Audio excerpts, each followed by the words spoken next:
بسم اللہ الرحمن الرحیم۔ السلام علیکم، میں ہوں فہیم اختر، ایک نئے ویلاگ کے ساتھ حاضر خدمت ہوں۔ ایک بار پھر ہم نے جناب وسیم ملک صاحب کو زحمت دی ہے، اور آج کی جو خبر ہے ان کے پاس، یہ آج کے نہیں بلکہ جب سے نئے چیف جسٹس پاکستان آئے ہیں جناب یحییٰ آفریدی صاحب، اب تک کی ان کے پاس سب سے بڑی خبر ہے۔ اور ہو سکتا ہے کہ یہ اللہ کرے کہ ان کے کیریئر کے اندر اور بھی بڑی خبریں آئیں، لیکن ابھی تک کی جو انفارمیشن ہے اس کے مطابق پچھلے کوئی اس سال کی سب سے بڑی آپ خبر اسے کہہ سکتے ہیں۔ یحییٰ خان آفریدی صاحب جب سے چیف جسٹس بنے ہیں، انہوں نے جسٹس منصور علی شاہ اور جسٹس منیب اختر کا جہاں پر اعتماد حاصل کیا ہے، وہیں پر انہوں نے جو کمیٹی تشکیل دی اور پھر فل کورٹ کی میٹنگ بلائی، پھر جوڈیشل کونسل کا اجلاس بھی بلا لیا انہوں نے۔ تو بہت سارے جہاں پر وہ بڑے اقدامات کر رہے ہیں، وہیں پر ایک سب سے بڑا اور سلگتا ہوا معاملہ تھا جس کی بنیاد کے اوپر عدلیہ اور اسٹیبلشمنٹ کے درمیان ایشوز پیدا ہوئے، وفاقی حکومت کے درمیان ایشوز پیدا ہوئے۔ وہ تھا اسلام آباد ہائی کورٹ کے جو چھ ججز ہیں ان کا خط۔ اب تک کی وسیم صاحب کے پاس جو خبر ہے، میں مزید کچھ کہے بغیر وسیم صاحب کے پاس ہی جاتا ہوں۔ وسیم ملک صاحب، کیا سمجھتے ہیں کہ یہ جو آپ نے خبر دی ہے کہ چیف جسٹس آف پاکستان نے اوتھ اٹھانے کے بعد اسلام آباد ہائی کورٹ کے ان 6 ججز سے ملے ہیں جنہوں نے قاضی فائز صاحب کو یا پھر جوڈیشل کمیشن کو یا کونسل کو خط لکھا تھا، جو انتظامیہ کی یا پھر اسٹیبلشمنٹ کی مداخلت ہے، وہ سب کو پتہ ہے، اس کی گہرائی میں ہم نہیں جاتے۔ کیا بڑی بات اس کے اندر سامنے آئی ہے اور یہ ملاقات کب ہوئی ہے؟ اچھا دیکھیے، آپ کو یاد ہوگا کہ جب قاضی فائز صاحب کی ریٹائرمنٹ تھی تو ایک فل کورٹ ریفرنس کا انعقاد تھا۔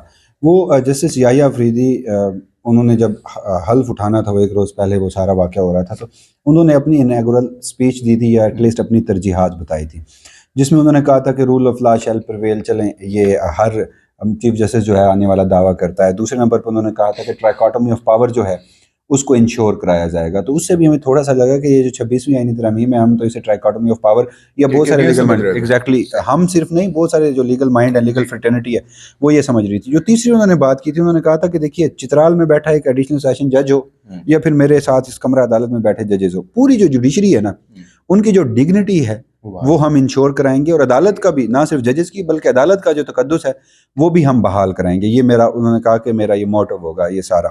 اس کے بعد جسٹس یحییٰ آفریدی صاحب جب سے چیف جسٹس پاکستان بنے ہیں، ایک اس میں تبدیلی تھوڑی سی ضرور آئی ہے کہ پہلے سپریم کورٹ آف پاکستان سے جو ذرائع سے خبریں باہر آئی جایا کرتی تھی، اب انہوں نے اس پر کافی جج خود جاری بھی کرایا کرتے تھے۔ ایگزیکٹلی، تو اب اس میں کیونکہ ایک نیا چیپٹر شروع ہوا تو ججز بھی آپس میں یونائٹ اور باقی چیزیں، تو اطلاع میرے ذرائع یہ بتاتے ہیں کہ جب انہوں نے چیف جسٹس کا حلف اٹھایا، اسی روز آپ کو یاد ہوگا کہ انہوں نے 4 اقدامات کیے تھے۔ وہ رپورٹ تو ہوئے کیونکہ وہ خود پبلش کیے گئے۔ اس کے بعد ایک اہم ترین چیز جو تھی، جو رپورٹ نہیں کی گئی تھی، جو بتائی نہیں گئی تھی، وہ اسلام آباد ہائی کورٹ کے ججز کو ملاقات کے لیے بلانا تھا، اور یہ وہی ججز تھے جو خط لکھنے والے تھے۔ میرے ذرائع یہ بتاتے ہیں، جو سب سے اہم چیز ہے اس میں، کہ چیف جسٹس عامر فاروق اور جسٹس گل حسن اورنگزیب اس ملاقات میں نہیں تھے، اور وہی ججز تھے جنہوں نے خط لکھا تھا، جس کی وجہ سے ایشوز پیدا ہوئے۔ ایگزیکٹلی، ایشوز پیدا ہوئے۔ تو پھر انہیں ملاقات کے لیے بلایا گیا، ان کے کنسرنز جو ہیں وہ بھی سنے گئے، بہت ساری جو چیزیں ہیں وہ انڈر ڈسکشن آئیں، چاہے خط کا معاملہ ہو، مداخلت کا معاملہ ہو، باقی چیزیں ہوں۔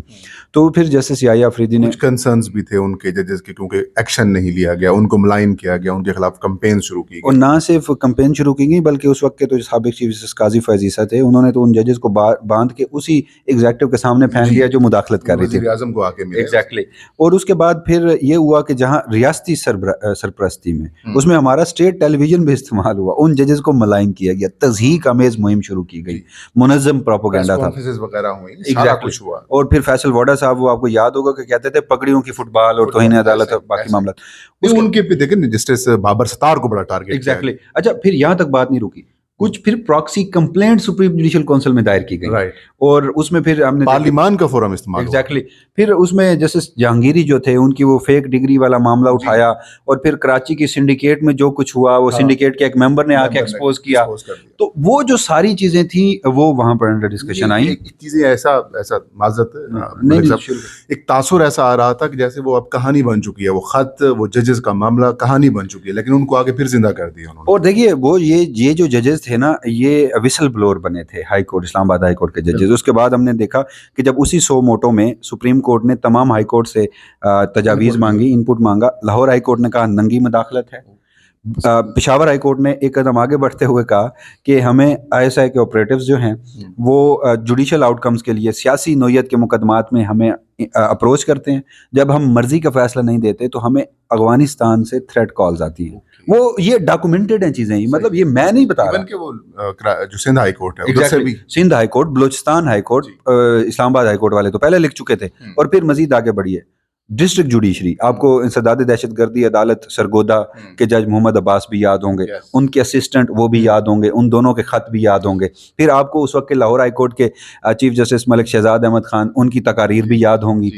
پھر انسداد دہشت گردی عدالت راولپنڈی کے ملک آصف اجاز صاحب. یہ بنیادی طور پر یہ چارج شیٹس تھیں جناب قاضی فیضی صاحب کے اوپر. ایگزیکٹلی. اچھا وہ تو وہ سمجھتے تھے, میں آپ کو بتاؤں اتنی, میں ہٹ درمی کہہ رہا ہوں, اتنی زیادہ انہوں نے آنکھیں بند کی ہوئی تھی سارے معاملے. صرف سر آنکھیں نہیں بند کی ہوئی تھی, یہ جو کہانیاں جس روز منظر عام پہ آئیں گی نا, یہ بھی میں آپ کو بتاتا ہوں. پاکستان سے بھاگے ہیں ایگزیکٹلی 3 گھنٹے بعد. 3 گھنٹے نہیں گزار سکے. ویسے نا فارمر چیف جسٹس, میری ایک رائے ہے کہ ایک آئین سازی کاش کے اس طرح سے بھی ہونی چاہیے. علوی صاحب نے بھی کوئی بھی جو بڑے عہدے پہ بیٹھے نا, کم از کم 3 سال وہ پاکستان میں رہے.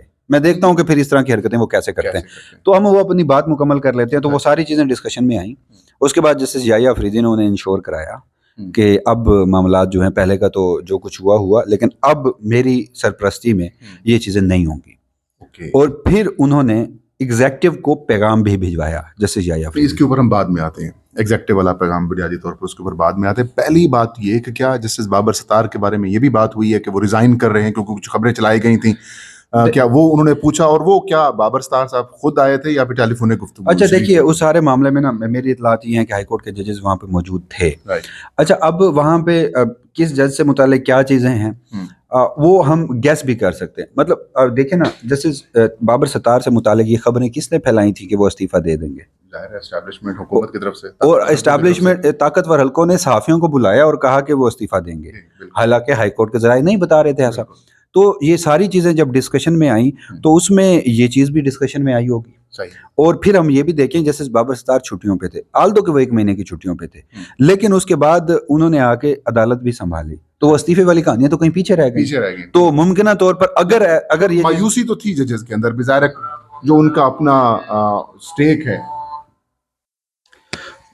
کہنے کا صرف مطلب یہ ہے کہ کیا ان کو کوئی اب انشورنس کرائی گئی ہے کہ آپ ریزائن یا مایوس نہ ہو؟ دیکھیے, اگر ان کا عدالت میں واپس آ کے بیٹھ جانا, اگر تو اس خبر میں بھی صداقت تھی کہ وہ استعفیٰ دے رہے ہیں, پہلے تو ہم مختلف تسلیم نہیں کرتے, کیونکہ بابر ستار صاحب جو اسلام آباد ہائی کورٹ کے ہمارے ذرائع ہیں وہ ایسا نہیں بتاتے تھے, لیکن پھر وہ آ کے عدالت میں بیٹھے ہیں.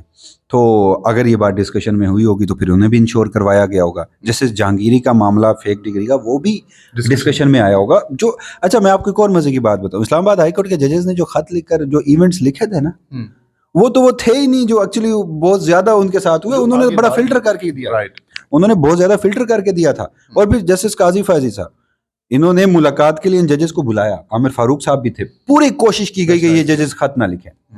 اور ان میں یہ مطلب ہمارے یہ کہانیاں ایک دن آئیں گی. فہیم صاحب ایک خاتون جج بھی ہیں, ان میں ان کو بھی بلا کے قاضی فیصلہ کی جانب سے تھریٹ کیا گیا تھا کہ آپ یہ خط نہ لکھیں, اور وہ سمجھتے تھے کہ میری پیٹھ میں چھرا گھونپ رہے ہیں. کتنا بدبودار کردار. اور وہ سمجھتے تھے کہ حضور مداخلت ہو ہی نہیں رہی ان کے دور میں. اچھا ہاں, وہ کہہ رہے تھے کہ پہلے ہوئی ہے, پہلے ہوئی ہے, اب نہیں ہو رہی. میں نے یہ ایکشن لے لیا ہے, میں نے یہ کر دیا, وزیر اعظم کو بلا لیا. تو دیکھیں, جو اس وقت اس چیف جسٹس کو کرنے چاہیے تھے اقدامات, وہ اقدامات جو ہیں وہ جسٹس یحییٰ افریدی نے کیے. اس میں نا ایک اور ڈسکشن, میں پہلے وہ دوسرے حصے پہ آ جاؤں کہ پھر جسٹس یحییٰ افریدی نے ہماری اطلاعات کے مطابق پیغام بھی بھجوایا, اور انہوں نے کہا کہ اب مداخلت نہیں ہونی چاہیے, اس طرح کا جو ایڈونچر ہے وہ بند ہونا چاہیے, میں اس کو ٹالریٹ نہیں کروں گا. یہ کنسرن کوارٹر تک انہوں نے بھجوایا. ٹالریٹ کا مطلب کہ یہ نہیں ہونا چاہیے, ورنہ جو ہم اقدامات ہیں جوڈیشری کے, جو ایک جسٹس منصور علی شاہ فائر وال کریٹ کرنے کی بات کرتے ہیں, دیوار کھڑے کرنے کی بات کرتے ہیں, اس طرف شاید اقدامات جائیں. تو یہ کنوے ایٹ لیسٹ کر دیا گیا. بالکل صحیح بات ہے, یہ تو ایک بڑا مطلب آپ کا اقدام ہے. لیکن جو کچھ ہوا ان کے ساتھ, وہ ادھر رکا جائے گا یا ان کے خلاف کارروائی؟ اچھا, مجھے نہیں لگتا کہ وہ اس حد تک, کیونکہ دیکھیے اگر ہم آئیڈیلی تو ہونا چاہیے تھا, لیکن ہماری جو گراؤنڈ ریئلٹیز ہیں وہ یکسر مختلف ہیں. آپ کو یاد ہوگا جب سو موٹو نوٹس لیا گیا تھا نا, جسٹس یحییٰ افریدی نے ایک اور اپنا جو ریفیوزل نوٹ لکھا تھا, اس میں انہوں نے کہا تھا کہ اگر ہم سو موٹو میں بیٹھ کے اس طرح پبلک ڈومین میں یہ چیزیں کریں گے, لائیو نشریات بھی اس کی ہو رہی ہیں, اسلام آباد ہائی کورٹ کے وہ ججز جو ہیں وہ آ کے کٹہرے میں کھڑے ہوں گے, ان سے سوال و جواب ہو رہے ہوں گے, تو سپریم کورٹ کا یہ اقدام جو ہے یہ independence of judiciary judiciary, independence of high court, independence of high court ججز اس کے خلاف ہے. انہوں نے کہا کہ انہوں نے سپریم جوڈیشل کونسل کو خط لکھا ہے، سپریم جوڈیشل کونسل اس معاملے کو ٹیک اپ کرے. جیسے یحییٰ افریدی کا یہ سٹانس تھا. تو ممکنہ طور پر آپ 8 نومبر کو سپریم جوڈیشل کونسل کا اجلاس بھی ہے، ہو سکتا ہے اس میں یہ معاملہ ٹیک اپ ہو، یا اس سے پہلے کچھ پس پردہ یقین دہانیاں کرا دی جائیں، کیونکہ ایک تبدیلی تو ضرور آئی ہے نا ایٹ لیسٹ. ورنہ اب دیکھیے کہ چیف جسٹس قاضی فائزی صاحب وہ یہ سمجھتے تھے کہ بیک سٹیپنگ ہے، پیٹھ میں چھرا گھونپا گیا ہے. جسٹس یحییٰ افریدی نے کہا کہ نہیں ایسا نہیں ہونا چاہیے، انہوں نے ججز کو انشور کرایا. تو میرے خیال میں ایک بڑی ڈیولپمنٹ ہے. No doubt about it. اور جو جوڈیشل کمیشن کا یا کونسل کا جو اجلاس ہوگا اس میں کوئی تبدیلی لائی گئی اگر کسی جج کو ہٹانا ہو؟ جیسے ایک گفتگو چل رہی ہے کہ جسٹس عامر فاروق صاحب کو ہٹا کے ان کی جگہ کے اوپر کسی اور کو چیف جسٹس بنایا جائے گا یا ان کو سپریم کورٹ میں لایا جائے گا. تو کیا جو نئی آئینی ترمیم آئی ہے اس میں کچھ اس حوالے سے بھی تبدیلی لائی گئی ہے؟ دیکھیے ویسے جو اسلام آباد ہائی کورٹ کے 6 ججز کا خط تھا اور پھر جسٹس عامر فاروق کا جو کنڈکٹ تھا، اسلام آباد ہائی کورٹ کے 6 ججز کے خط کی لڑائی شروع ہوتی ہے عمران خان کے خلاف جو ٹیرین وائٹ کیس تھا، اور اس میں جسٹس عامر فاروق کا جو کنڈکٹ تھا. اور پھر اس فیصلے کو جب ریورس کیا جاتا ہے، جسٹس محسن اختر کیانی، جسٹس طارق جہانگیری یہ ججمنٹ لکھتے ہیں. ایک وہ ججمنٹ آپ اٹھا کے دیکھ لیں، اسلام آباد ہائی کورٹ کے یہ 6 ججز کا خط اٹھا کے دیکھ لیں، اس سے بڑھ کر مس کنڈکٹ ہو ہی نہیں سکتا کوئی. اب حقیقتاً تو سپریم جوڈیشل کونسل میں کارروائی ہونی چاہیے، لیکن کیا جسٹس یحییٰ افریدی اس حد تک جائیں گے؟ اور ایک اور بات بھی ہے یہاں پر، مطلب یہ آرگومنٹ ہے، ہم نے تو جو خبر تھی وہ رپورٹ کر دی، اس کے کنسیکوینسز کیا ہیں اس پہ ڈیبیٹ ہو سکتی ہے. ایک طبقہ یہ بھی کہتا ہے کہ جسٹس یحییٰ افریدی ممکن ہے کہ سب کو گلے سے لگا رہے ہوں اور کول ڈاؤن کر رہے ہوں معاملہ، اور اس طرح سے وہ اقدامات نہ کریں. تو چلیں for the sake of argument ایسا بھی ہو، تو آپٹکس جو ہے نا اب تک کے ان کے تمام اقدامات کے وہ کچھ اور کہانی بتاتے ہیں. تو وہ جو چیزیں رپورٹ ہو رہی ہیں اب مزید آنے والے وقت میں دیکھتے ہیں. اور پھر آپ نے جو بات کی جسٹس عامر فاروق کو اگر اسلام آباد ہائی کورٹ لایا جاتا ہے، کیونکہ قاضی فیصل صاحب کی جگہ خالی ہو چکی ہے اور سینیورٹی میں تو میرٹ ان کا بنتا ہے کیونکہ وہ سب سے سینئر ہیں ہائی کورٹ کے ججز میں سے. اگر انہیں اسلام آباد ہائی کورٹ لایا جاتا ہے، میں اس طرف میرا نہیں خیال کہ اس حد تک وہ جائیں گے یحییٰ افریدی صاحب کہ وہ چیف جسٹس اسلام آباد ہائی کورٹ کو اس مس کنڈکٹ پر اڑا دیں گے. اگر انہیں سپریم کورٹ میں لایا جاتا ہے تو پھر جسٹس محسن اختر کیانی جو ہے مجھے نہیں لگتا کہ ان کو چیف جسٹس بنایا جائے گا. جوڈیشل کمیشن نے نامزدگی کرنی ہے 3 کے پینل میں سے، اور وہ روایت ہائی کورٹ کے لاہور ہائی کورٹ سے ڈل چکی ہے. ہاں، تو میاں گل حسن اورنگزیب جو ہیں انہوں نے دیکھا نا کہ پرسوں کے روز ابو الحسن ذوالقرنین سے متعلق کیا ریمارکس دیا، کل کے روز وہ کہہ رہے تھے کہ مجھے ایسے نہیں دینے چاہیے تھے. تو وہ شاید اس سسٹم کی گراؤنڈ ریئلٹیز کو دیکھتے ہوئے ججمنٹس دیتے ہیں. ٹھیک ہے، ویسے بہت بہتر. عامر فاروق صاحب کے میں آپ کو ایک اور بات بتا دوں، عامر فاروق صاحب کی سربراہی میں اسلام آباد ہائی کورٹ کچھ ہو رہا ہے. جسٹس گل حسن اورنگزیب بھی آ گئے نا، پھر آپ اس اسلام آباد ہائی کورٹ کو کہیں اور دیکھیں گے.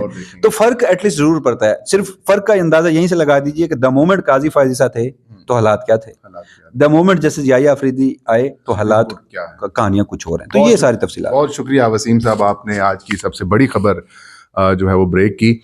امید کی جا سکتی ہے کہ اللہ پاکستان کے اوپر رحم کرے، اور دعا بھی یہی ہے کہ کم از کم عدالتیں انصاف فراہم کریں. وہ جو جج انصاف مانگ رہے تھے اور جو کہانی ختم ہو چکی تھی اس میں ایک امید سی پیدا ہوئی ہے جناب یحییٰ خان افریدی صاحب کے آنے کے بعد. امید ہے کہ سب کچھ بہتر رہے گا. یہ تھا آج کا ویلاگ. فہیم اختر اور وسیم کو اجازت دیجیے. اللہ ہم سب کا حامی ناصر ہو.